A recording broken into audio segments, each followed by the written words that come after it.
sudah sering mendengar ya perikop yang terkenal ini, karena paling tidak ada kalimat yang mungkin mengingatkan kita ya, karena bahwa lebih mudah seekor unta melewati lubang jarum daripada seorang kaya masuk ke dalam kerajaan Allah.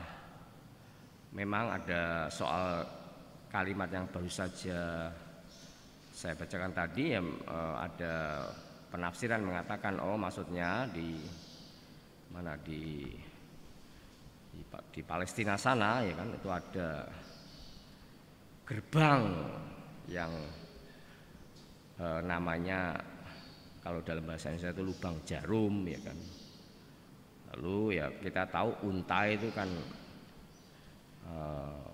lehernya panjang itu ya, agak panjang dibandingkan jerapah, masih panjang jerapah. Nah, unta untuk melewati gerbang yang namanya lubang jarum itu susah ya kan, karena mungkin harus menunduk atau bagaimana. Nah, tentu maksudnya ini sebuah gambaran kan untuk mengatakan sulitnya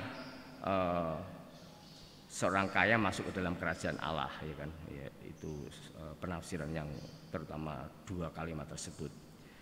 Nah, Ibu Bapak dan Saudara terkasih, saya kira memang Injil pada hari ini memang salah satunya memang untuk memberikan renungan bagi kita ya, bahwa ya sesungguhnya ya hanya Allah lah yang bisa memberikan kemungkinan ya, kata demikian ya kan. Hanya Allah lah yang ya pada akhirnya bisa membantu ya orang beragama, kata demikian, orang beriman ya, untuk sampai pada ya kehidupan kekal ya kan. Karena tadi dari perikop yang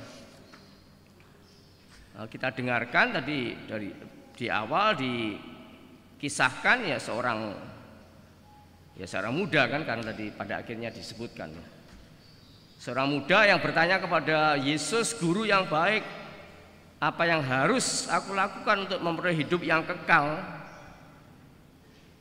Lalu Yesus mengatakan, "Ya kamu kan tahu lah perintah 10 perintah Allah itu kan." Dan orang muda tadi mengatakan, "Semuanya itu telah aku turuti sejak masa mudaku," ya kan. Jadi ini orang muda yang kayaknya orang muda yang berhasil juga kan, karena tadi dikatakan mendengar perkataan itu mukanya, maksudnya muka orang muda itu pergi dan sedih sebab banyak hartanya kan. Seorang muda yang berhasil dan juga cukup soleh kan, cukup saleh ya. Karena dia mengatakan sejak masa muda 10 perintah Allah sudah aku turuti sejak muda ya. Ya, tapi ternyata tuntutan Yesus ya lebih daripada itu kan. Yesus memberikan bahasa sekarang memberikan challenge ya, yang lebih lagi. Nah, Yesus mengatakan hanya satu lagi kekuranganmu ya. Pergilah, jualah apa yang kau miliki dan berikanlah kepada orang-orang miskin, maka engkau akan beroleh harta di surga ya kan. Nah, ini sebenarnya kan juga belum menyangkut apakah orang itu bisa mencapai hidup kekal ya, dengan usaha upaya perjuangan sendiri kan. Kemudian datanglah kemari dan ikutilah aku ya kan. Nah, lalu kan kemudian sekali lagi saya katakan ya, tadi orang muda menjadi muram lalu pergi dengan hati sedih sebab hartanya banyak.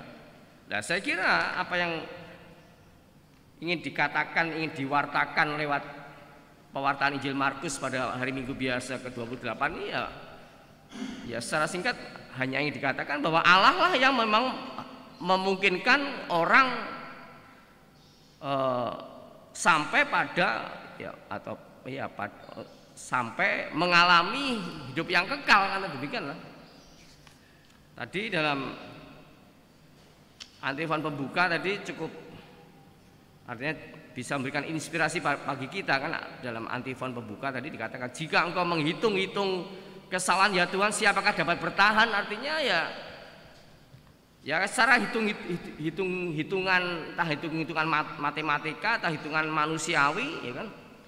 Ya sebenarnya memang tidak ada orang yang layak untuk sampai, atau orang yang bisa dengan usaha upayanya serta perjuangan sendiri untuk ya masuk dalam kehidupan yang kekal kan. Tapi toh tadi Yesus juga mengatakan kan, ketika para muridnya makin tercengang dan berkata satu sama lain, jika demikian siapa yang dapat diselamatkan? Lalu Yesus memandang mereka dan berkata, bagi manusia hal itu tidak mungkin, tetapi bukan demikian bagi Allah, sebab segala sesuatu mungkin bagi Allah. Ya artinya ya di sisi lain juga dikatakan, artinya ya tetap mungkin bagi orang-orang yang sudah merindukan, kata begitu ya, punya keinginan untuk ya masuk ke dalam kerajaan Allah atau menikmati hidup yang kekal, kata demikian. Lalu kemudian kan disusul dengan sebuah ya perikop lain. Lalu Petrus berkata kepada Yesus, kami telah meninggalkan segala sesuatu dan mengikuti aku, ya bla bla bla bla. Lalu kemudian di akhir perikop yang kedua ini kemudian ditutup dengan kata-kata, dan ia akan menerima hidup yang kekal, ya kan. Artinya tadi kan Petrus mengatakan, saya sudah meninggalkan rumah, saudara laki-laki, ya kan, saudara perempuan, ibunya, bapaknya, anaknya, ladangnya, ya kan, seperti itu. Ya, lalu Yesus mengatakan, ia akan menerima kembali 100 kali lipat rumah, saudara laki-laki, saudara perempuan, ibu, anak-anak, dan ladang, sekalipun disertai berbagai penganiayaan, dan di zaman yang akan datang ia akan menerima hidup yang kekal. Jadi ya memang perikop ini memang ya biasa lah. Artinya kita juga harus memakai, ya harus ya coba berpikir tentang sebuah warta Injil kan, demikian kan ya. Di satu sisi tadi Yesus mengatakan ya bahwa ya kan, alangkah sukarnya orang yang banyak harta masuk dalam kerajaan Allah, ya kan? Tapi toh kemudian Yesus juga mengatakan ya kan, bahwa kalau bagi manusia itu tidak mungkin, tapi bagi Allah mungkin. Artinya sekali lagi ingin dikatakan, ingin diwartakan ya, bahwa ya Allah lah yang sebenarnya punya hak prerogatif ya, yang menentukan manusia itu mampu mengalami atau mampu sampai pada kehidupan kekal apa tidak. Nah, bahkan begitu sebenarnya, gampangnya begitu. Nah memang Ibu Bapak dan Saudara terkasih, lalu kaitannya dengan hidup keagamaan ya, hidup keagamaan ya, memang hidup keagamaan sebenarnya kan juga menolong, membantu manusia untuk sampai pada pengalaman Allah, atau sampai pada kedekatan dengan Allah, ya kan, seperti itu. Tapi toh ya jujur saja kadang-kadang juga hidup agama, kalau kita pikir dengan teliti ya, dengan kritis, kadang-kadang ya hidup keagamaan ternyata kan ya tidak serta-merta membawa orang sampai pada Allah kan, seperti itu bisa jadi kan. Ya artinya orang yang sering sembahyang ya, kalau kita lihat para pejabat ya, orang sembahyang ya padha wae, hari tertentu sembahyang, hari lain ya ngutil duit rakyat kan, begitu. Nah ini kan bisa menjadi juga autokritik bagi kita semua ya kan. Tapi tentu tetap harus dilakukan ya apa yang menjadi aturan agama ya, apa menjadi norma agama ya kan, hukum agama ya, itu memang harus dilakukan ya, dipraktekkan seperti itu ya kan. Nah, lalu apa yang lebih daripada itu ya, saya kira setiap dari kita memang dituntut sikap kerohanian juga ya kan. Diharapkan ya norma agama ya kan, aturan keagamaan mampu membangun sebuah sikap kerohanian. Itu saya kira juga sesuatu yang lebih dari praktek keagamaan. Ketika orang mempunyai ya mempunyai pengalaman pribadi dengan Allah ya dan saya kira ibu bapak sebagai yang hidup dalam sebuah keluarga pasti punya pengalaman-pengalaman seperti itu ya. Ketika Anda merasa patah semangat atau merasa terpuruk ya, merasa kok masalah nggak habis-habis, selalu ada aja persoalan dalam keluarga, dalam pekerjaan, dalam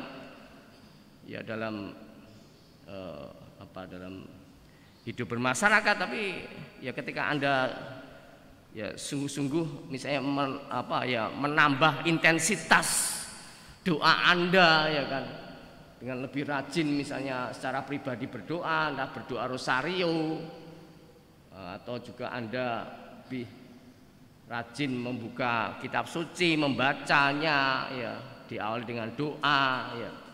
Nah, tiba-tiba ada sebuah kekuatan yang ya tidak pernah Anda pikirkan ya, sesuatu daya yang membuat Anda kemudian sepertinya bisa bangkit dari segala keterpurukan dan masalah Anda lah. Bukan sebenarnya kadang-kadang ya ini kan juga yang harus juga kita upayakan dalam hidup kita sebagai orang beriman, sebagai orang beragama kan. Karena kadang-kadang ya kalau dipikir ya sekali lagi ya kadang-kadang agama tidak serta-merta kan nanti membawa orang pada kedekatan dengan Allah ya merasa dekat dengan Allah tapi dengan sesamanya membenci sesama, itu pasti bukan sesuatu yang benar seperti itu. Nah, ibu bapak dan saudara terkasih, saya kira bacaan-bacaan hari ini, misalnya bacaan pertama juga bisa memberikan inspirasi kepada kita agar ya tentu dalam hidup ini ya kita bolehlah meminta rezeki, ya nggak salah kan. Meminta rezeki, meminta kelancaran usaha, ya kan. Mohon rahmat kesehatan, ya kan, supaya anaknya dapat jodoh yang tepat, ya nggak salah. Tapi ya jangan lupa juga supaya kita diberi pengertian, ya kan, diberi roh kebijaksanaan, ya kan. Nah, ini seperti yang tadi dikatakan dalam bacaan pertama, saya kira ini juga sesuatu yang penting ya, sesuatu yang urgent ya pada kita semua, apalagi dalam menghadapi masa yang sulit karena pandemi ya, saya kira seperti itu.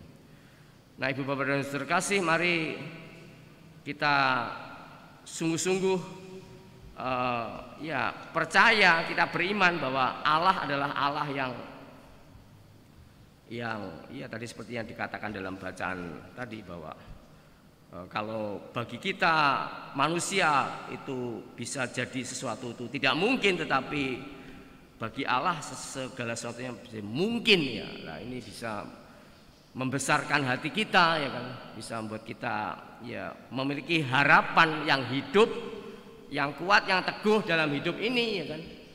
Bahkan ketika kita harus mengalami ya masalah, persoalan, mungkin ya kita merasa terpuruk, merasa tidak berdaya, tapi ya tetaplah bersyukur atas janji Allah yang ya tadi dikatakan lewat Injil Markus ya. Dan sekali lagi mari kita mohon rahmat Allah yang lebih besar agar kita sungguh dimampukan untuk hidup secara benar di hadapan Allah. Mari kita bangkit berdiri, kita nyatakan iman kepercayaan kita dengan mendoakan syahadat singkat para rasul. Aku percaya akan Allah Bapa yang pencipta langit dan bumi, dan Yesus Kristus putranya tunggal Tuhan kita, yang dikandung dari Roh Kudus, dilahirkan oleh perawan Maria, yang menderita sengsara dalam pemerintahan Pontius Pilatus, disalibkan, wafat dan dimakamkan, yang turun ke tempat penantian, pada hari ketiga bangkit dari antara orang mati, yang naik ke surga, duduk di sebelah kanan Allah Bapa yang Maha Kuasa. Dari situ ia akan datang mengadili orang hidup dan mati. Aku percaya akan Roh Kudus, Gereja Katolik yang kudus, persekutuan para kudus, pengampunan dosa, kebangkitan badan, kehidupan kekal. Amin.